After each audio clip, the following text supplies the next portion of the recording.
এক চোর একটি মুরগি চুরি করে মসজিদের ইমাম সাহেবের কাছে গিয়ে বলল, হুজুর, এই মুরগিটা আমি চুরি করেছি। চুরি করার সময় আমার অন্তরে কোনো ভয় ছিল না, এখন আমার মনে হচ্ছে আমি অনেক বড় একটি ভুল করে ফেলেছি। হুজুর, দয়া করে মুরগিটা রেখে আমাকে পাপ মুক্ত করে দিন।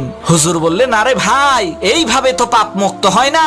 যার মুরগি চুরি করেছেন মুরগিটা তাকে ফেরত দিতে হবে, তাহলেই পাপ মুক্ত হয়ে যাবেন। চোর বলল, হুজুর, ফেরত দেওয়ার চেষ্টা তো করলাম, কিন্তু মুরগির মালিক ফেরত নিতে রাজি তো হচ্ছে না। হুজুর বললেন, তাহলে তো আপনি পাপ মুক্ত হয়েই গেছেন, কারণ আপনি তো মুরগির মালিককে ফেরত দেওয়ার চেষ্টা করেছেন। তখন মুরগি চোর খুশি মনে বাড়ি চলে গেল। এদিকে হুজুর বাড়ি ফিরে জানতে পারেন ওই চোর অন্য কারো মুরগি চুরি করে নাই, বরং ওই হুজুরের নিজের মুরগি চুরি করেছিল।